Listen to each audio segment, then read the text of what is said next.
विश्व के नंबर 1 खिलाड़ी मैग्नस कार्लसन यहां पर फीडे विश्व रैपिड शतरंज चैंपियनशिप के सबसे महत्वपूर्ण मुकाबले में सामना करने वाले हैं। 11वें राउंड में उनके एक बेहद ही खास प्रतिद्वंदी कह सकते हैं हम, यूएसए के नीमन हांस। दोनों के दोनों खिलाड़ी जो है इस समय पहले बोर्ड पर ये मुकाबला खेलने वाले हैं दोस्तों। और ये वाली बाजी खास तौर पर बहुत ज़्यादा महत्वपूर्ण है क्योंकि 8 अंकों पर हैं दोनों खिलाड़ी और जो भी जीतेगा, यहाँ पर कार्लसन आते हुए एक समय था जब दोनों के बीच काफ़ी तकरार हुई थी, बट पिछले कुछ समय से हम देख रहे हैं, चाहे वो फ्री स्टाइल शतरंज हो, चाहे वो रियल चेस हो जिसको हम कह सकते हैं, क्लासिकल चेस, रैपिड फॉर्मेट, हर फॉर्मेट में जो है दोनों आमने सामने टकरा रहे हैं, हाथ भी मिलते हैं। और खैर यहाँ पर मुकाबला जो है उसकी शुरुआत होने को है। मैग्नस कार्लसन जो कल हार गए थे अर्टिमिव से, उसके बाद वापसी की है उन्होंने और लगातार जीत दर्ज करते हुए जो है वो वापस लौट रहे हैं। और ये अगर बाजी जीतेंगे तो काफ़ी हद तक विश्व रैपिड का खिताब उनके कब्जे में एक बार फिर से आ सकता है। तो मैग्नस कार्लसन के छठे विश्व खिताब रैपिड के रास्ते में हैं नीमन हंस मोके। और यहाँ पर घड़ी दबा दी है, शुरुआत हो गई है। E4 खेलते हुए खेल की शुरुआत हो गई है। E4 E5 होता हुआ बोर्ड पर मैग्नस ने नाइट F3 खेला है, नाइट C6 बोर्ड पर आते हुए।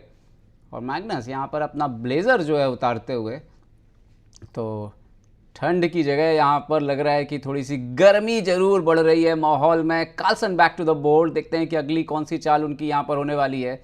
नीमन काले मोहरों से क्यों खेल रहे हैं लगातार, ये बात की उन्होंने थोड़ी शिकायत भी की थी ऑर्बिटर से। खैर मैग्नस कार्लसन बिशप C4 आते हुए, इटालियन ओपनिंग, नाइट F6, यहाँ पर D3 और बिशप निकलता हुआ C5 पर। मोहरे दोनों तरफ से फिलहाल शुरुआती तौर पर जो सामान्य तरीके है उससे बाहर आते हुए, और मैग्नस ने कैसल करते हुए बता दिया है कि राजा तो मेरा सुरक्षित ही रहने वाला है यहाँ पर।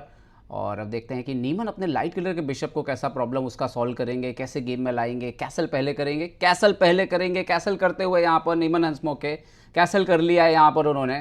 कार्लसन पूरी तरह से फोकस, H3 किया है और इन फ्यूचर एक तो G4 के स्क्वायर को कंट्रोल किया, राजा के लिए जगह बनाई, G4 के लिए ऑप्शन बनाया, बिशप को आने से रोका। काफ़ी सारी मूव जो है यहाँ पर D6 होता हुआ बिशप के लिए जगह बना लिया यहाँ पर नीमन ने। कार्लसन के लिए अच्छी बात यह है कि इस स्ट्रक्चर को इतना खेल चुके हैं कि उनको रैपिड मुकाबले में कभी भी इस तरह के स्ट्रक्चर में ज़्यादा समय देने की उम्मीद नहीं होती है। C3 खेला है और जवाब इस बार नीमन की तरफ से तेज़ी से आया। A5 खेल दिया है उन्होंने। कार्लसन ने खेला है रुक E1, इसका मतलब है कि E वाले पॉन को स्ट्रेंथ देना ताकि D वाला पॉन जो है वो फ्री हो सके आपका।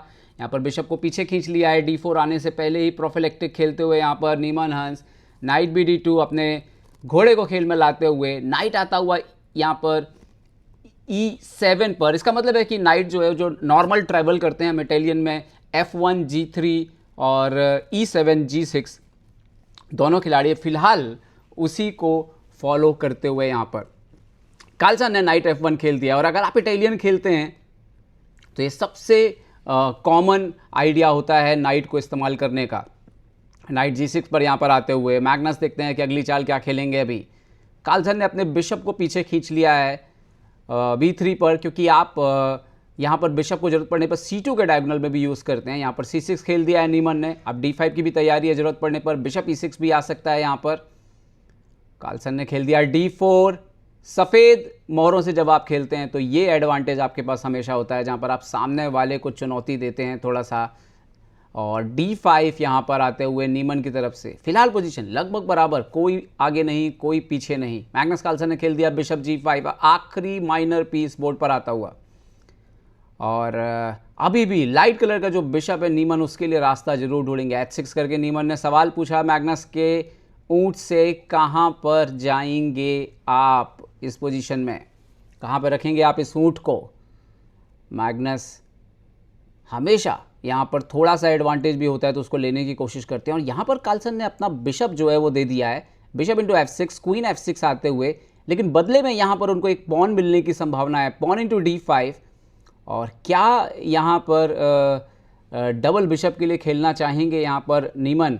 यहाँ पर पॉन इंटू D4 मार दिया है उन्होंने। और मैग्नस कार्लसन छोटा सा भी एडवांटेज होता है, अगर एक पॉन मिल रही है उनको और 2 बिशप हैं यहाँ पर नीमन के पास, तो जिम्मेदारी नीमन के ऊपर हो जाएगी। पॉन इंटू यहाँ पर मार दिया D4, क्योंकि अगर नीमन हंस वो जो पॉन एक्स्ट्रा कार्लसन की है उसके बदले जो उनको कंपनसेशन है डबल बिशप का वो साबित नहीं कर पाए तो ये बहुत महत्वपूर्ण बाजी जो है वो कार्लसन के पक्ष में भी जा सकती है। यहाँ पर फिलहाल नीमन खेलते हुए नाइट F4, और यकीन मानिए इंजन को ये सब कुछ बहुत पसंद नहीं आ रहा है, क्योंकि उसके हिसाब से वाइट का राजा अभी भी सेफ है और ब्लैक जरूर कोशिश कर रहा है। चाहे उनका लाइट कलर का बिशप देखिए, नाइट देखिए, क्वीन देखिए, पॉन इंटू C6, यहाँ पर पॉन इंटू C6 मार लिया है नीमन हंस ने। मैग्नस के पास समय फिलहाल अगर हम देखें तो लगभग बराबर है दोनों के तरफ से यहाँ पर, और अब मैग्नस ने यहाँ पर खेल दिया है नाइट G3। और जब भी आपके राजा के पास दो घोड़े हों, खासतौर पर प्यादों की संरचना के बाद, तो लगभग ऐसा माना जाता है कि राजा कमोबस सेफ है जब तक कि अपोनेंट बहुत ज़्यादा आक्रमण ना कर ले। यहाँ पर बिशप E6 आते हुए, और यहाँ पर एक बड़ी इंटरेस्टिंग चीज़ है कि वो एक्सचेंज करने के लिए तैयार हैं। मैग्नस कार्लसन ने खेला है नाइट D4। सवाल पूछा है नीमन के वजीर से कि भाई साहब आप इधर इतने आराम से कैसे बैठ सकते हैं, जगह तो बदलनी ही होगी और मेरे मोहरे बेहतर हो रहे हैं। और यहाँ पर देखिए, एक पॉन सेक्रीफाइस करने के बाद अगर वाइट के पीसेस बेहतर होते चले गए तो नीमन के लिए समस्या बढ़ जाएगी। यहाँ पर क्वीन D8 पे गया है अपने स्टार्टिंग स्क्वायर पर, कार्लसन ने खेल दिया है रुक C1, सारे मोहरे खेल में आते हुए, और धीरे धीरे खेल जो है वो छिटकता हुआ यहाँ पर नीमन के हाथ से। बिशप इंटू B3, और कार्लसन को यहाँ पर देखना होगा कि क्या यहाँ पर कोई रिकवरी हो सकती है। क्वीन B3 रिकवरी नीमन हंस के लिए, रुक B8, कुछ टेम्पो यहाँ पर जरूर मिले हैं यहाँ पर नीमन को, बट क्वीन आ गया यहाँ पर E3 पर, और यहाँ पर घोड़े पर हमला करते हुए मैग्नस। अब यहाँ पर नीमन को देखना होगा कि कौन सा स्क्वायर अच्छा है। क्या D5 जाएंगे? नहीं, वो गए हैं यहाँ पर E6 पर, अटैक किया यहाँ पर D4 के पॉन पर। मैग्नस ने B3 करके पॉन बचा लिया अपना, और यहाँ पर आ गया है A4। जरूर एंड गेम में जा रहे हैं। रुक इंटू C6, यहाँ पर दूसरा पॉन यहाँ पर हासिल कर लिया मैग्नस ने। जरूर एक पॉन जाएगा लेकिन दूसरा पॉन उनको मिल चुका है। नाइट इंटू यहाँ पर D4, मैग्नस ने खेला रुक यहाँ पर, और night exchange, night F3, queen F3, रुक D6 के बाद अभी फिलहाल क्वीन को बचाना होगा नीमन को। नीमन ने खेला क्वीन A5। एक पॉन की स्पष्ट बढ़त है मैग्नस कार्लसन के पास। जैसे जैसे एक्सचेंजेस होंगे अगर बोर्ड पर, रुक को डबल कर लिया मैग्नस ने, pawn into B3, pawn into B3। क्या ये पॉन एंड गेम तक रहेगा? B3 का पॉन, क्या यही पॉन जो है वो जीतने का कारण बन सकता है कार्लसन के लिए? रुक को D7 लेके गए हैं, F7 के पॉन को यहाँ पर हमले में रखा है, और बिशप पर भी किया था अटैक। बिशप गया यहाँ पर B8 पर, मैग्नस कार्लसन ने खेल दिया यहाँ पर G3। कोई मौका नहीं देना चाहते यहाँ पर नीमन को पोजीशन में वापसी करने का। क्वीन आता हुआ E5 पर, नाइट गया D6 पर, यहाँ पर फोर्स कर रहे हैं लगभग एक्सचेंज करने के लिए, और यहाँ पर मार दिया यहाँ पर बिशप इंटू D6, रुक 1D6, clear pawn up. Major pieces and game आ चुका है बोर्ड पर। क्वीन है दोनों के पास, दो दो रुक हैं। कार्लसन के पास 4 पॉन, नीमन के पास 3 पॉन। रुक B8 पर हमला करते हुए B3 के पॉन पर कार्लसन ने अपने राजा को ऊपर लेकर के किसी भी तरह के चेक से खुद को आज़ाद कर लिया है फिलहाल के लिए। रुक आता हुआ यहाँ पर B4 पर, और पीछे से रुक को डबल करने की तैयारी, लेकिन कार्लसन ने बोला नहीं, रुक डबल करने देंगे, ये रुक तो आपको एक्सचेंज ही करना पड़ेगा। रुक गए हैं यहाँ पर D8, क्वीन आए हैं यहाँ पर E4। क्या कार्लसन यहाँ पर क्वीन एक्सचेंज करेंगे खुद से? यस, लग तो रहा है, यस, क्वीन E4, यहाँ पर रुक E4 आता हुआ, और अब बात है रुक एंड गेम की। किंग F3, सिंगल रुक एंड गेम आने वाला है, और यहाँ पर खेल दिया है रुक B4। कार्लसन को रुक F8 मार के रुक D3 आना होगा। रुक F8 मार दिया उन्होंने यहाँ पर, किंग F8, रुक D3। यहाँ पर कार्लसन के पास क्लियर पॉन है, अपोनेंट का किंग कट ऑफ है। किंग E7 पर आते हुए वो अपने किंग को लेके आएंगे क्वीन साइड पर, और उसके बाद पॉन बढ़ना शुरू। किंग E3 जो प्लान है वो यहाँ पर शुरुआत हो गई है। यहाँ पर किंग साइड से स्पेस लेने की कोशिश। F5, किंग D2, रुक B8, मैग्नस कार्लसन पॉन के नजदीक राजा को लेके आते हुए किंग C3, रुक C8 चेक, किंग B2 या किंग B4? किंग B2 जाएंगे, किंग B2 जाएंगे मैग्नस कार्लसन यहाँ पर। ओके, रुक D4, स्टैंडर्ड पोजीशन है। किंग आता हुआ ऊपर E6 पर पॉन बढ़ना शुरुआत हो गई है B4 पर।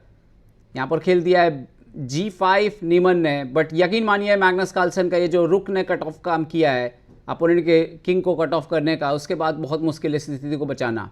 King C3, H5। अब ऐसा लग रहा है कि जरूर नीमन कोशिश करेंगे। कुछ सेकंड्स बचे हुए उनके पास, वहीं मैग्नस कार्लसन के पास 3.5 मिनट के आसपास हैं। किंग साइड से पूरी तरह से ब्लॉक करना तो और भी आसान काम बना देगा यहाँ पर मैग्नस के लिए। और यहाँ पर धीरे धीरे रुक F4, बढ़िया चाल, राजा को भी लॉक कर दिया, F5 के पॉन को यहाँ पर फंसाते हुए। और अब ये खेल जो है धीरे धीरे दोस्तों पॉन बढ़ने का है। जैसे जैसे ये पॉन आगे बढ़ता जाएगा, नीमन हंस के लिए रिजाइन करने का समय नजदीक आता जाएगा और कार्लसन एकल बढ़त पर पहुंच जाएंगे विश्व रैपिड शतरंज चैंपियनशिप में 2 राउंड के पहले। 2 राउंड बचे हैं इसके बाद भी। और रुक C1, पॉन बढ़ता हुआ B5। बहुत जल्दी हमें जो है दोस्तों यहाँ पर लूसीना पोजीशन जो है वो देखने के लिए मिल सकती है। रुक को लेके गए हैं E1, किंग C7, आपको कुछ चेक्स देंगे और पॉन धीरे धीरे B7 तक पहुंच जाएगा दोस्तों। और उसके बाद शुरू होगा ब्रिज बनाने का काम। यस, किंग B7, रुक B1, B6, यहाँ पर रुक B2, किंग फिर हटेगा पॉन को पुश करने के लिए।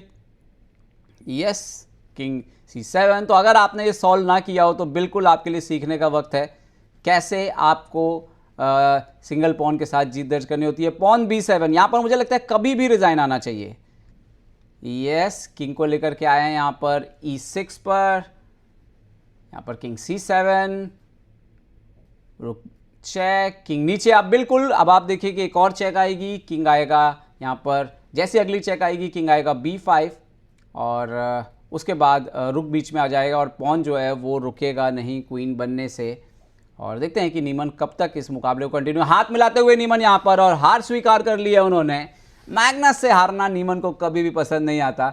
सेम स्थिति शायद कार्लसन की भी है और इसीलिए दोनों बहुत ही प्रेरित थे इस मुकाबले के लिए। मैग्नस कार्लसन ने एक और शानदार जीत दर्ज कर ली है और जोरदार वापसी के साथ एकल बढ़त पर आ गए हैं विश्व रैपिड शतरंज चैंपियनशिप में खिताब के प्रमुख दावेदार Magnus Carlsen.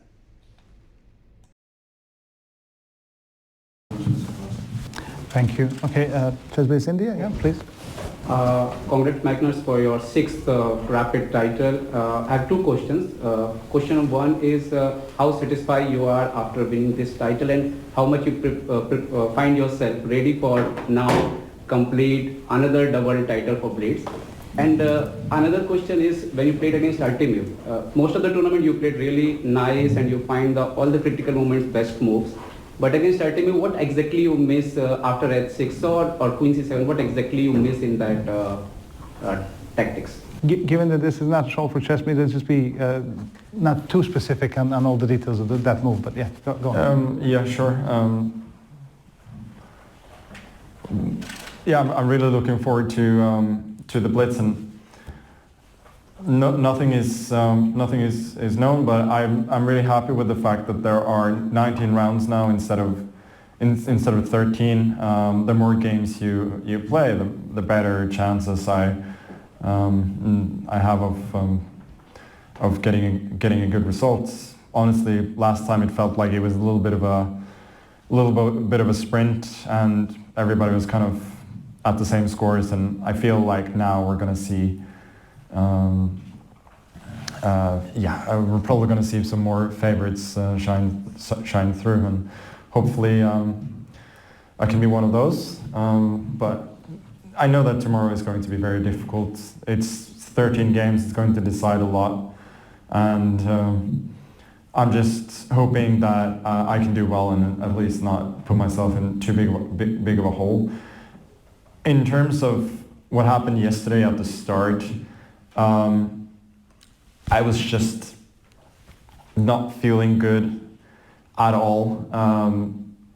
Sitting down for the first game, there was about a 10-minute delay, and I was really trying to calm down, but I was like a little bit cold even with the jacket on, and my body was shaking, and I also just did not feel good. And against Artemiev, I made so many bad choices that it's hard to even it's hard to even fathom at this point, because those 2 games were so different from everything else that I did in the tournament. In terms of what I missed, everything more or less. I missed a simple pen, but there were so it was so poor, so lackadaisical, so kind of detached from reality that it's just a complete and utter embarrassment. And I got to give him credit that he kind of played his strategy quite well, that even in a somewhat better position, he essentially offered a draw, which I didn't take. I thought I'm slightly worse, but I can sort of stabilize the position, exchange bishops and so on. And with a huge time advantage, I shouldn't be risking too much. And in doing that, I didn't even calculate very, very simple lines. But my point is that he was quite clearly playing for a draw at that point. And it felt in a few other games that I just was able to find quick play with the black pieces. Like we got nice fighting positions and so on. And there were probably others who could have done things a little bit differently, more like Artemiev kind of trying to force me to